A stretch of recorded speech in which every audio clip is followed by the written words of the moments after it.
Hello and welcome to our channel solo tales. और दोस्तों, आज की हमारी मूवी है स्ट्रेंजर्स ऑन अ ट्रेन। ये मूवी मिस्ट्री फिल्मों के बेस्ट डायरेक्टर अल्फ्रेड हिचकॉक के करियर की one of the most successful movie थी। ये मूवी थोड़ी पुरानी जरूर है, लेकिन मूवी का सस्पेंस और थ्रिल आज के जमाने में भी रेलेवेंट है। तो अब ज्यादा देरी न करते हुए शुरू करते हैं मूवी की बेसिक प्लॉट लाइन। मूवी की शुरुआत एक रेलवे स्टेशन को दिखाते हुए होती है। यहाँ पर दो अलग अलग आदमी एक ही ट्रेन में चढ़ते हैं और तभी इन दोनों के पैर एक दूसरे से टकरा जाते हैं। तभी सामने वाला आदमी देखता है कि जिससे उसका पैर टकराया था वो एक फेमस एथलीट गाय हेन्स थे। वो आदमी गाय हेन्स को पहचान कर उनके पास जाकर बैठता है और उन्हें बताता है कि मेरा नाम ब्रूनो एंथनी है। ये देखिए, मेरा नाम मेरी टाई में भी लिखा हुआ है। वैसे मैं आपका बहुत बड़ा फैन हूँ। इसे सुन गाय थोड़ा स्माइल करता है। तभी ब्रूनो सिगरेट बॉक्स निकालकर गाय को उनमें से एक सिगरेट ऑफर करता है, लेकिन गाय सिगरेट नहीं पीता था, पर गाय के पास एक लाइटर हमेशा रहती थी। ब्रूनो नोटिस करता है कि उस लाइटर में A to G खुदा हुआ था। इसे देख ब्रूनो समझ जाता है कि ये लाइटर मिस्टर गाय को किसी ऐसे शख्स ने गिफ्ट किया है जिसका नाम A से शुरू होता था, और ब्रूनो को पूरा अंदाजा होता है कि ये A नाम किसका है। गाय पूछता है किसका। ब्रूनो बताता है ये लाइटर आपको एना मॉर्टन नाम की आपकी गर्लफ्रेंड ने गिफ्ट की है। दरअसल मैंने आपके और एना के बारे में मैगजीन में पढ़ा था। मैगजीन वाले बताते हैं कि आप बहुत जल्द एना से शादी करने वाले हैं। वैसे आपका इस बारे में क्या ख्याल है? गाय कहता है मैं एना से तब तक शादी नहीं कर सकता जब तक मुझे मेरी पिछली वाइफ से डिवोर्स ना मिल जाए। उसी सिलसिले में बात करने मैं मेटकल्फ शहर जा रहा हूँ, वही मेरा घर भी है। ब्रूनो कहता है वैसे मेरे दिमाग में एक प्लान है जिससे आप अपनी पिछली बीवी को बगैर तलाक दिए कानूनी तौर से अपनी गर्लफ्रेंड एना से शादी कर सकते हैं, पर फिलहाल तलाक से बात बनती है तो तलाक लेना ही सबसे सही तरीका है। आगे ब्रूनो गाय को अपने बारे में बताता है। हालांकि गाय को ब्रूनो के बारे में जानने में कोई इंटरेस्ट नहीं था। ब्रूनो कहता है मेरे डैड और मेरी बिल्कुल नहीं जमती। देखो, मैं एक रईस और अमीर आदमी हूँ, लेकिन मेरे डैड मुझसे चाहते हैं कि मैं उनके सारे नियमों को फॉलो करूँ, बिल्कुल पंक्चुअल रहूँ और हमेशा उनके अकॉर्डिंग चलूँ। बस इसीलिए मैं अपने डैड से नफरत करता हूँ। कभी कभी तो मुझे ख्याल आता है कि मैं उनका खून कर डालूं। गाय कहता है किसी का खून करना किसी भी प्रॉब्लम का समाधान नहीं होता, और वैसे भी ऐसा करना कानूनी तरीके से गलत है। ब्रूनो कहता है लेकिन सिर्फ तब तक जब तक आप पकड़े ना जाए, और मेरे पास एक ऐसा प्लान है जिससे खूनी कभी पकड़ा ही नहीं जाएगा। अब जरा फर्ज कीजिए कि आपको अपनी वाइफ मरियम से डाइवोर्स लेना है ताकि दूसरी शादी कर सको, लेकिन मरियम आपको डाइवोर्स देने से मना कर देती है, जिससे आपको मरियम पर इतना गुस्सा आता है कि आप उसे मार डालो। कि तभी अचानक एक दिन ट्रेन में आपकी मुलाकात एक अजनबी से होती है। दोनों पूरी जिंदगी एक दूसरे से कभी नहीं मिले थे और दोनों में कोई कनेक्शन भी नहीं था सिवाय एक की, और वो ये कि दोनों किसी न किसी का मर्डर करना चाहते हैं। लेकिन प्रॉब्लम यहाँ ये आ रही है कि अगर वह दोनों अपने अपने विक्टिम्स को मारेंगे तो आसानी से पकड़े जाएंगे, इसलिए वह दोनों क्रिस क्रॉस मर्डर करते हैं, यानी एक दूसरे के विक्टिम्स एक दूसरे से स्विच कर लेती हैं और पुलिस उन्हें कभी पकड़ भी नहीं पाती। ब्रूनो के इस मर्डर स्कीम को गाय बिल्कुल सीरियस नहीं लेता, और तभी गाय का स्टेशन आ जाता है, जिस वजह से वो वहाँ से जाने लगता है। ब्रूनो गाय को रोकते हुए बोलता है इस क्रिस क्रॉस तरीके से तुम अपनी बीबी और मैं अपने डैड से हमेशा के लिए छुटकारा पा सकते हैं। बोलो क्या कहती हो? गाय कहता है ये एक परफेक्ट आइडिया है, लेकिन किसी और को सुनाना। ऐसा कहकर गाय ब्रूनो से पीछा छुड़वा कर वहाँ से चला जाता है। तभी ब्रूनो जब पीछे पलटकर देखता है तो गाय का लाइटर वहीं छूट गया था, लेकिन इस लाइटर को गाय को वापस करने की जगह ब्रूनो अपने पास रख लेता है। दूसरी तरफ गाय एक म्यूजिक स्टोर के पास पहुंचता है। यहाँ गाय की वाइफ मरियम काम करती थी। गाय मरियम से इधर डाइवोर्स की बात करने आया था, तो इसके लिए मरियम गाय को एक आइसोलेटेड कमरे में लेकर जाती है, और यहाँ हमें पता चलता है कि मरियम प्रेग्नेंट है, लेकिन मरियम के पेट में पल रहा बच्चा गाय का नहीं बल्कि किसी दूसरे आदमी का है, और ये मरियम का ही फैसला था गाय से डाइवोर्स करने का। लेकिन मरियम अचानक से अपना फैसला बदल देती है और कहती है अब मैं तुमसे डाइवोर्स नहीं लेना चाहती। मैं कोर्ट में कहूंगी कि तुमने मुझे प्रेग्नेंट करके मेरा इस्तेमाल किया और अब मुझसे पीछा छुड़वाना चाहते हो। गाय कहता है लेकिन तुमने कहा था कि तुम मुझसे डाइवोर्स लेकर उस आदमी को अपना लाइफ पार्टनर बनाओगी जिसने तुम्हें असल में प्रेग्नेंट किया है। मरियम कहती है, हाँ, ताकि तुम सेनेटर की बेटी एना से शादी करके अपना करियर सिक्योर कर सको। नहीं, मैं ऐसा नहीं होने दूंगी। मैं पूरी जिंदगी तुम्हारे साथ रहूंगी और तुम्हें इसी तरह तड़पाती रहूंगी। तुम मेरा कुछ नहीं कर सकते। दोस्तों, इसका मतलब मरियम गाय के साथ रहकर उसे इमोशनली टॉर्चर करना चाहती थी। इस पर गाय को मरियम पर बहुत गुस्सा आता है और वो मरियम को मारने की धमकी देता है। तभी दूर से एक कस्टमर इन्हें देखकर इन्हें लड़ने से रोकता है और तब गाय उस स्टोर से गुस्से से चला जाता है। आगे गाय फोन बूथ से अपनी गर्लफ्रेंड एना को कॉल करके बताता है, उस चालाक मरियम ने मुझे डबल क्रॉस किया है। उसकी इस चीटिंग से परेशान होकर मेरा मन कर रहा है कि मैं उसका इन्हीं हाथों से गला घोट कर उसे हमेशा के लिए मार डालूं। ऐसा कहते ही सीन ब्रूनो के हाथ पर शिफ्ट होता है। ब्रूनो अपनी माँ के साथ था। ब्रूनो और उसकी माँ एक दूसरे से बहुत प्यार करती थी, लेकिन यहाँ जैसे ही ब्रूनो की माँ उसके फादर के बारे में जिक्र करती है, वैसे ही ब्रूनो एकदम से सीरियस हो जाता है, क्योंकि ब्रूनो को अपने डैड और उनके नियम कायदों से बहुत ज्यादा नफरत थी। तब ब्रूनो की मॉम ब्रूनो का गुस्सा शांत करने के लिए उसे अपनी बनाई हुई एक पेंटिंग दिखाती है। ब्रूनो इस पेंटिंग को देखकर जोर जोर से हंसने लगता है और अपनी मॉम से कहता है, ये तो आपने बहुत सुंदर पेंटिंग बनाई है। देखने में ये शख्स बिल्कुल डैड जैसा दिख रहा है। तभी हम देखते हैं कि इस पेंटिंग में बना हुआ आदमी बहुत अजीब था और उसकी गर्दन ही नहीं थी। इतने में ब्रूनो के फादर वहां आ जाते हैं और तभी ब्रूनो टेलीफोन के पास जाकर गाय हैंस को कॉल लगाता है। दूसरी तरफ गाय बिल्कुल भूल चुका था कि आखिर ब्रूनो है कौन, लेकिन ब्रूनो उसे याद दिलाता है कि वह दोनों ट्रेन में मिले थे। वैसे क्या तुम्हें मरियम से डाइवोर्स मिल गया? गाय कहता है, नहीं, उस चालाक मरियम ने मुझे डबल क्रॉस कर दिया है। ब्रूनो पूछता है, कैसे? तभी इतने में गाय कॉल काट देता है। अगली सुबह ब्रूनो टेलीफोन डायरेक्टरी के पास जाकर गाय की वाइफ मरियम का एड्रेस ढूंढ निकालता है और उस पूरे दिन बस स्टॉप के पास बैठकर मरियम के उसके घर से बाहर निकलने का इंतजार करता है। कुछ देर में मरियम अपने 2 बॉयफ्रेंड्स के साथ घर से बाहर निकलती है और वह सभी बस में बैठ जाती हैं। ब्रूनो भी मरियम का पीछा करते हुए उस बस में चढ़ जाता है और उसी जगह उतरता है जहां मरियम उतरी थी। ब्रूनो देखता है कि मरियम मेट क्लब के एक बहुत बड़ी सर्कस में आई थी। अब इधर पहुंचकर ब्रूनो को किसी तरह मरियम का अटेंशन खुद की तरफ खींचना था, पर वो इसी सोच में था कि वो ऐसा कैसे करे। तभी ब्रूनो देखता है कि मरियम के दोनों बॉयफ्रेंड्स हथौड़ा फेंक कर सिक्का उछालने के खेल में पार्टिसिपेट कर रहे थे। ब्रूनो भी इस गेम में हिस्सा लेता है और सिर्फ पहली बार में ही गेम जीत जाता है, जिससे मरियम का ध्यान खींचने में ब्रूनो कामयाब हो जाता है और मरियम ब्रूनो पर इंटरेस्ट लेने लगती है।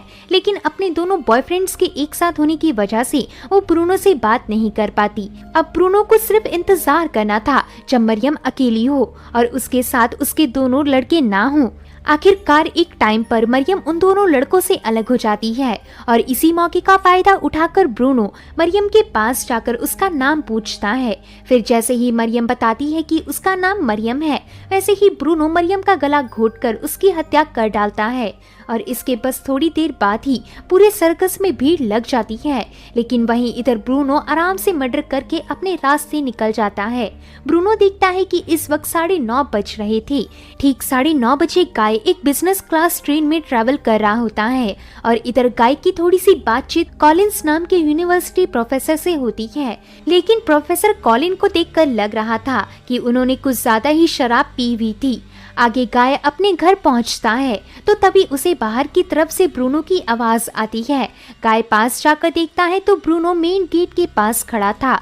ब्रूनो गाय को अपने पास बुलाकर कहता है, मैं तुम्हारे लिए एक सरप्राइज लेकर आया हूँ, जिसे देखकर तुम खुशी के मारे उछल पड़ोगे। ऐसा कहकर ब्रूनो गाय को मरियम का चश्मा दिखाता है और बोलता है, मैंने तुम्हारे रास्ते के कांटे को हमेशा के लिए उखाड़ फेंका है। अब तुम आराम से मिस एना से शादी कर सकते हो। इसे सुन गाय के होश उड़ जाती हैं। ब्रूनो कहता है, घबराओ मत, मुझे मरियम का खून करते वक्त किसी ने भी नहीं देखा। मैंने मरियम का कत्ल पूरी सावधानी से किया है। गाय कहता है, ये तुमने क्या कर दिया? तुम एक साइको आदमी हो। मैं तुम्हें अभी पुलिस के हवाले करता हूँ। ब्रूनो कहता है, ये तुम क्या करने जा रही हो? तुम तो हम दोनों को एक साथ जेल में डलवाकर फंसा दोगे और अपना करियर भी स्पॉइल कर लोगे। गाय कहता है, जेल सिर्फ तुम्हें होगी। ब्रूनो कहता है, गलत, जरा सोचो, डाइवोर्स को लेकर मरियम से तुम्हारा झगड़ा चल रहा था था और सिर्फ तुम ही थे जिसे मरियम की मौत से फायदा होता। वहीं रहा मेरा सवाल, तो मैं तो मरियम को जानता तक नहीं था, वो मेरे लिए एक टोटल स्ट्रेंजर थी, फिर मैं उसे क्यों मारूंगा? एक बात याद रखना गाय, अगर मुझे जेल हुई तो मैं तुम पर ये झूठा इल्जाम डालूंगा कि वो तुम थे जिसने मुझे मरियम का खून करने को बोला था। इतने में गाय के घर का टेलीफोन बज उठता है। टेलीफोन की आवाज सुन ब्रूनो बोलता है, ओह, मरियम की मौत की खबर तो मेरी उम्मीद से भी जल्दी फैल रही है। गाय कहता है, तुम एक पागल और दिमागी तौर से बीमार इंसान हो। ब्रूनो कहता है, ऐसा मत कहो, और वैसे भी अभी तो इसके बदले तुम्हें मेरे डैड का मर्डर भी करना है। अब ऐसा करने में तुम्हें ज्यादा परेशानी ना हो, इसलिए मैंने सारी तैयारी पहले से ही कर ली है। मैंने एक गन भी खरीद लिया है, तुम्हें बस उस गन से मेरे डैड का मर्डर करना होगा। लेकिन गाय ब्रूनो की कोई बात नहीं सुनता और जल्दी से भागते हुए अपने घर टेलीफोन रिसीव करने चला जाता है, जिसे देख ब्रूनो भी वहाँ से निकल जाता है। अंदर ऐसा दिखाते हैं कि वो कॉल गाय की गर्लफ्रेंड एना का था। एना काफी परेशानी में थी और गाय को एक जरूरी बात बताने अर्जेंटली अपने घर बुला रही थी। इधर गाय को पहले से पता था कि एना उसे मरियम के खून के बारे में बताने वाली है, लेकिन फिर भी गाय इस बारे में कुछ भी ना जानने का नाटक करता है और सीधा एना के घर पहुंचता है। एना के घर उसके फादर और उसकी छोटी बहन बारबरा रहते थे। बारबरा का चेहरा कुछ मरियम के जैसा था। इधर एना के फादर गाय को बताते हैं कि तुम्हारी वाइफ मरियम का खून हो गया है। इसे सुन गाय हैरान होने की एक्टिंग करता है। तब बारबरा गाय से कहती है, शायद मरियम के खून का शक पुलिस सबसे ज्यादा आप पर करेगी, क्योंकि आपके पास मरियम का मर्डर करने का हर एक मोटिव था। गाय कहता है, लेकिन मैंने मरियम को नहीं मारा। बारबरा कहती है, मगर इस बात का कोई सबूत भी होना चाहिए। वैसे आप 9:30 बजे के बीच कहाँ थे? गाय कहता है, उस वक्त मैं ट्रेन में था और मेरी एक हार्वर्ड यूनिवर्सिटी के प्रोफेसर कॉलिन से भी बात हुई थी, वो मेरे आई विटनेस बन सकती हैं। इसे सुन एना खुश होकर कहती है, फिर तो घबराने की कोई बात नहीं, क्योंकि मरियम का खून उसी वक्त हुआ था। तो यहाँ ये सभी बहुत खुश होती हैं कि मरियम के खून का शक गाय पर नहीं जाएगा और पुलिस असली खूनी को ढूंढ निकालेगी। अगले दिन गाय हार्वर्ड यूनिवर्सिटी जाकर वहाँ के प्रिंसिपल ऑफिस में प्रोफेसर कॉलिन को बुलाता है ताकि उनसे अपनी अलीबाई कबूल करवा सके। गाय कहता है, प्रोफेसर आपको मैं याद हूँ, कल रात ठीक 9:30 बजे हम दोनों न्यूयॉर्क जाने वाली ट्रेन में ट्रैवल कर रहे थे और हमारे बीच थोड़ी सी कन्वर्सेशन भी हुई थी। लेकिन प्रोफेसर कहता है, सॉरी पर मुझे ऐसा कुछ याद नहीं और न ही मैंने आपको अपनी जिंदगी में पहले कभी देखा है। गाय बोलता है, आप ये क्या कह रहे हैं? उस वक्त ट्रेन में सिर्फ हम ही 2 लोग मौजूद थे, जरा ठीक से याद कीजिए। लेकिन प्रोफेसर कॉलिन को कुछ भी याद नहीं आता, क्योंकि ट्रेन में जाते वक्त उन्होंने काफी नशा कर रखा था और सिर्फ इसी वजह से गाय के पास कोई अलीबाई नहीं थी कि वो मर्डर के वक्त किधर था। आगे गाय एना के घर पहुंचता है और उनकी फैमिली को बताता है कि जिन प्रोफेसर से वो कल रात ट्रेन में मिला था उन्हें कुछ भी याद नहीं और इसलिए पुलिस को उस पर शक है। खैर, जब तक पुलिस के हाथ मेरे खिलाफ कोई सबूत नहीं लगता तब तक के लिए उन्होंने मुझ पर निगरानी रखने के लिए एक एजेंट ऑफिसर को मेरे पीछे लगा रखा है। ऐसा कहकर गाय खिड़की खोलता है तो सामने पुलिस का एक एजेंट घर के पास मौजूद था। गाय बताता है, ये ऑफिसर मुझ पर आधे दिन नजर रखेगा और बाकी के आधे दिन दूसरे एजेंट की ड्यूटी होगी और जब तक मरियम का खूनी नहीं मिल जाता मैं बगैर किसी खास रीजन के इस शहर से बाहर भी नहीं निकल सकता। गाय के ऐसा कहते ही कमरे में एक सर्वेंट टेलीफोन लाकर कहता है, मिस्टर गाय, आपसे कोई आदमी अर्जेंटली बात करना चाहता है। तो इसे सुन गाय फोन उठाता है तो दूसरी तरफ ब्रूनो था। ब्रूनो के हेलो कहते ही गाय उसका कॉल काट देता है और एना को बताता है कि ये एक रॉन्ग नंबर था। अगली सुबह गाय अपने एजेंट के साथ घूमते वक्त काफी दूर से ब्रूनो को नोटिस करता है, लेकिन गाय ब्रूनो से जितना हो सके दूर रहना चाहता था, इसलिए गाय ब्रूनो को इग्नोर करके वहाँ से चला जाता है। आगे उसी दिन गाय को ब्रूनो का लेटर रिसीव होता है। इसमें ब्रूनो गाय से उसके फादर का मर्डर करने की बात कर रहा था, तभी उसका प्लान कामयाब होगा। लेकिन गाय इस लेटर का कोई जवाब नहीं देता और उस लेटर को जला देता है। तभी अगले दिन जब गाय अपनी गर्लफ्रेंड एना के साथ था तब अचानक वहाँ ब्रूनो भी पहुँच जाता है और गाय को आवाज देता है। तब गाय ब्रूनो के पास आकर गुस्से से कहता है, प्लीज मेरा पीछा छोड़ दो। ब्रूनो कहता है, गाय, तुमने हमारी एक्सचेंज मर्डर स्कीम की धज्जियां उड़ाकर रख दी हैं और आज तुमने मुझे पब्लिकली तुमसे मिलने पर मजबूर कर दिया। गाय कहता है, जरा मेरी बात सुनो, मेरे पीछे पुलिस वालों ने 2 डिटेक्टिव्स लगा रखे हैं, इसलिए मैं तुम्हारा कोई काम नहीं कर सकता। अब मुझसे दूर रहकर प्लीज मुझे परेशान मत करो। तभी ब्रूनो एक नजर एना की तरफ देखता है और कहता है, वैसे तुम्हारा सेकंड ऑप्शन पिछले वाली से काफी बेहतर है। गाय कहता है, एना और मेरे परिवार वालों को इस सब के बीच घसीटने की सोचना तक नहीं। ऐसा कहकर गाय वहाँ से चला जाता है। अगली सुबह गाय जब टेनिस खेल कर लौट रहा था, तभी वो देखता है कि ब्रूनो यहाँ भी पहुँच गया था। यानी ब्रूनो को गाय की जाती जिंदगी के बारे में काफी कुछ पता चल गया है। आगे गाय स्टेडियम से निकलता है तो वो देखता है कि ब्रूनो एना के परिवार वालों के साथ बैठा हुआ था और सभी ब्रूनो की बात सुनकर हंस रहे थे। इसे देख गाय को बिल्कुल अच्छा नहीं लगता। यहाँ एना और एना के सभी परिवार वाले ब्रूनो की तारीफ करती हैं क्योंकि ब्रूनो ने इन सभी का दिल काफी जल्दी जीत लिया था। वहीं बारबेरा तो ब्रूनो पर पूरी तरह से फिदा हो गई थी। उसे अंदर ही अंदर ब्रूनो काफी पसंद आने लगा था। अगले दिन गाय चैरिटी मीटिंग पार्टी अटेंड करता है और उसे इधर इसी पार्टी में ब्रूनो को देखकर काफी हैरानी होती है। दरअसल ब्रूनो के फादर इस चैरिटी प्रोग्राम में काफी डोनेट करते थे, इसलिए ब्रूनो भी यहाँ का प्राइम मेंबर था।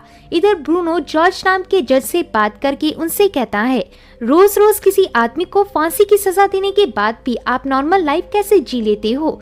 जज कहता है, वेल जिन्हें मैं फांसी की सजा देता हूँ वह पहले से ही मुजरिम होते हैं और वैसे भी मैं रोज रोज फांसी की सजा नहीं देता। ब्रूनो कहता है, इसका मतलब कुछ ऐसे मुजरिम होते होंगे जो कानून की नजर में नहीं आते होंगे। ब्रूनो के इस सवाल को सुन जॉर्ज वहाँ से चला जाता है। तभी जॉर्ज की वाइफ मिस कनिंगम ब्रूनो से कहती है, आप मर्डर के मामले में काफी इंटरेस्टेड लगती हैं। ब्रूनो कहता है, किसी का मर्डर करना ऐसी चीज है जिसके बारे में हर इंसान इंटरेस्टेड रहता है और हर कोई अपनी अपनी जिंदगी में किसी न किसी का मर्डर करना ही चाहता है। कनिंगम कहती है, नहीं ये मैं नहीं मानती। ब्रूनो कहता है, अच्छा एक एग्जाम्पल से समझिए, जब आपके हस्बैंड की आपसे बहुत तीखी बहस हो जाती है तो गुस्से गुस्से में आपके मुंह से क्या शब्द निकलता है।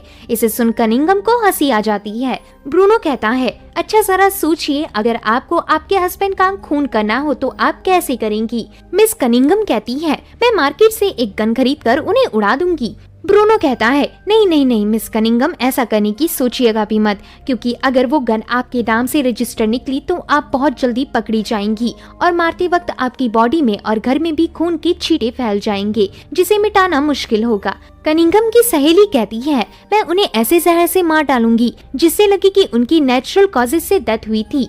ब्रूनो कहता है, हाँ आपका आइडिया थोड़ा ठीक है, लेकिन जहर को मिस्टर जॉर्ज के खून के साथ घुलने में तकरीबन 12 से 13 हफ्ते लगेंगे अगर आप उनकी हत्या नेचुरल दिखाना चाहती हैं तो। वहीं ज्यादातर खूनियों के पास इतना ज्यादा समय नहीं होता। कनिंगम कहती है, मेरे पास एक आइडिया है, मैं जॉर्ज को अपने साथ लॉन्ग ड्राइव के बहाने ले चलूंगी, फिर रास्ते के बीच ही मैं उनका मर्डर करके गाड़ी को आग लगा डालूंगी जिससे कोई क्लू ही नहीं मिलेगा कि वह कैसे मरे और उनका मर्डर कोई एक्सीडेंट लगेगा। ब्रूनो कहता है, और अगर पुलिस पूछेगी कि आप उस एक्सीडेंट में कैसे बची तो क्या जवाब देंगी। इसे सुन कनिंगम चुप रह जाती है। ब्रूनो कहता है, मेरे ख्याल से एक परफेक्ट मर्डर बिल्कुल सिंपल, साइलेंट और जल्दी होना चाहिए। चलो मैं आपको प्रैक्टिकली करके दिखाता हूँ। जैसे ही मैं आपकी गर्दन में हल्का सा जोर डालूं, आप चिल्लाने की कोशिश करिएगा, लेकिन मेरा दावा है कि आपकी आवाज आपके गले में ही दबी रह जाएगी। ऐसा कहकर ब्रूनो कनिंगम की गर्दन पर थोड़ा सा दबाव देता है कि तभी बीच में ब्रूनो की नजर बारबेरा पर पड़ती है। ब्रूनो बारबेरा के चश्मे को देखते ही अचानक से कहीं खो सा जाता है और तभी हम देखते हैं कि ब्रूनो ने मदहोशी की हालत में मिस कनिंगम का गला काफी जोर से दबा दिया था जिससे वह मरने से बाल बाल बची थी। वहीं ब्रूनो भी बेहोश हो गया था। आगे सारे मेहमान गुस्से से पार्टी से चले जाती हैं और तभी ब्रूनो को होश आता है। ब्रूनो के होश आते ही गाय उससे कहता है, तुमने सब खराब कर दिया। ऐसा कहकर गाय ब्रूनो को एक जोर का मुक्का मारता है जिससे ब्रूनो वापस सोफे में जा गिरता है। तब ब्रूनो कहता है, तुम्हें मुझे मारना नहीं चाहिए था गाय, ये पंच तुम्हें काफी भारी पड़ेगा। दूसरी तरफ उस हादसे के बाद से बारबेरा काफी घबराई हुई थी और बारबेरा की इस हालत को उसकी बड़ी बहन एना नोटिस कर लेती है। तब बारबेरा कहती है, उस आदमी ने मुझे जान से मारने की कोशिश की। एना कहती है, ये तुम क्या कह रही हो? बारबेरा कहती है, जब उसने मिस कनिंगम के गर्दन पर हल्का सा हाथ डाला था तो वो सिर्फ उन्हें ही देख रहा था, लेकिन जैसे ही उस आदमी की नजरें मेरी तरफ हुई वैसे ही उसने जोर से मिस कनिंगम का गला पकड़ लिया और उन्हें मारने लगा। लेकिन मुझे समझ नहीं आ रहा मैंने ऐसा क्या किया है कि वो मुझे मारना चाहता था। ऐसा कहकर बारबेरा अपना चश्मा उतारती है। वहीं इसे देख एना को कुछ समझ आता है। एना भागते हुए सीधा गाय के पास जाती है और उससे कहती है, शायद से तुम ब्रूनो को हम लोगों से पहले से जानते थे। गाय बोलता है, हाँ ये सच है, लेकिन हुआ क्या? एना कहती है, मैंने एक चीज नोटिस की, जब भी मेरी बहन बारबेरा ब्रूनो के आसपास दिखती है तो ब्रूनो उसे अजीब नजरों से घूरने लगता है। और आज की चैरिटी क्लब मीटिंग में तो उसने बारबेरा को देखकर मिस कनिंगम को जान से मारने की कोशिश की। इसलिए मुझे ऐसा शक है कि तुम्हारी लेट वाइफ मरियम को भी ब्रूनो ने ही मारा है, क्योंकि बारबेरा और मरियम दोनों चश्मा लगाती थी और दोनों का चेहरा लगभग एक जैसा था। इसे सुन गाय के चेहरे की हवाइयाँ उड़ जाती हैं। तब एना को लगता है कि गाय ने ब्रूनो की मदद ली थी अपनी वाइफ का खून करने के लिए, लेकिन गाय एना को सारी सच्चाई बताता है कि वो अपनी वाइफ से नफरत तो जरूर करता था, लेकिन उसे कभी मार नहीं सकता। ये कदम ब्रूनो ने बगैर उससे पूछे उठाया था, क्योंकि ब्रूनो एक पागल और सनकी आदमी है। तो यहाँ एना को गाय की बात पर यकीन हो जाता है और एना अगले ही दिन ब्रूनो की माँ को ब्रूनो की सच्चाई बताने जाती है कि उनका बेटा असल में एक खूनी है। लेकिन ब्रूनो की माँ इस बात को मानने के लिए बिल्कुल भी तैयार नहीं थी। उन्हें लग रहा था कि ये सब ब्रूनो का बस एक प्रैक्टिकल जोक होगा, क्योंकि ब्रूनो अक्सर लोगों के सामने ऐसा मजाक करता है जैसे वो किसी दिन किसी का खून कर देगा। एना कहती है, लेकिन इस बार आपके बेटे ब्रूनो ने सच में किसी का खून कर दिया है, आपको इसके लिए कोई स्ट्रिक्ट कदम उठाना चाहिए। ब्रूनो की माँ कहती है, क्या ये बात तुम्हें खुद ब्रूनो ने बताई? एना कहती है, ऑफ कोर्स वो ऐसा नहीं बताएगा। ब्रूनो की माँ कहती है, फिर तो डिस्कशन ओवर हो गया, ब्रूनो ने किसी का खून नहीं किया है। ऐसा कहकर ब्रूनो की माँ वहाँ से चली जाती है। तभी ब्रूनो उस कमरे में आकर कहता है, मेरी बेचारी माँ ये मानने को तैयार ही नहीं कि उनका शरीफ बेटा किसी का खून कर सकता है। खैर मिस एना, मैं आपके बॉयफ्रेंड गाय से बहुत नाराज हूँ। मैंने गाय की कदम कदम पर मदद की, उसके लिए उसकी बिगड़ैल बीवी का भी खून कर दिया, लेकिन गाय मेरे लिए मेरे डैड का एक साधारण सा मर्डर भी नहीं कर सका। खैर मैं बता दूं कि मेरे पास गाय का लाइटर है। जरा सोचो, पुलिस का आदमी तब से गाय के पीछे नजर रखे हुए है। अगर ऐसे में वो एविडेंस पुलिस को उसी मेटकैल्फ सर्कस के क्राइम सीन के अंदर मिल जाता है तो पुलिस क्या सोचेगी? पुलिस को लगेगा कि ये एविडेंस क्राइम सीन में उसी वक्त से था जब से इधर मरियम का खून हुआ था। इसे सुन एना रोने लगती है और ब्रूनो एना से कहता है, प्लीज आप रोइए मत। अच्छा, मेरी एक अपॉइंटमेंट का वक्त हो गया है, मैं यहाँ से जा रहा हूँ। ऐसा कहकर ब्रूनो वहाँ से चला जाता है। आगे यही बात एना गाय को बताती है। तब गाय कहता है, मुझे वो आदमी किसी भी वक्त फंसा डालेगा, मुझे किसी तरह उसे रोकना होगा। एना कहती है, क्यों ना तुम ब्रूनो से पहले मेटकैल्फ के क्राइम सीन में पहुंचकर ब्रूनो को ऐसा करने से रोक दो। गाय कहता है, उसके लिए मुझे आज का मैच छोड़ना पड़ेगा और अगर मैंने ऐसा किया तो सभी मुझ पर शक करने लगेंगे, साथ ही वह दोनों पुलिस एजेंट्स मुझे ऐसा करने भी नहीं देंगे। ऐसा कहते वक्त गाय के दिमाग में एक आइडिया आता है जिससे वो ब्रूनो से पहले मेटकैल्फ के सर्कस में पहुंचकर उसे रोक सकेगा। आगे हम गाय को उसका गेम खेलते हुए देखती हैं। वहीं इसी के पैरेलल में ब्रूनो मेटकैल्फ की तरफ रवाना हो रहा था ताकि गाय के खिलाफ नकली एविडेंस यानी उसका लाइटर दफना सके। तभी एना अपनी बहन बारबेरा को $10 देकर इसे स्टेडियम के बाहर खड़े ड्राइवर को देने कहती है। बारबेरा नहीं जानती थी कि एना ऐसा किस लिए कर रही है, लेकिन फिर भी एना के कहने पर वह इन पैसों को ड्राइवर को दे देती है। वहीं इस तरफ गाय इस मैच को जीत जाता है, जिस वजह से सभी गाय के लिए क्लैप करती हैं।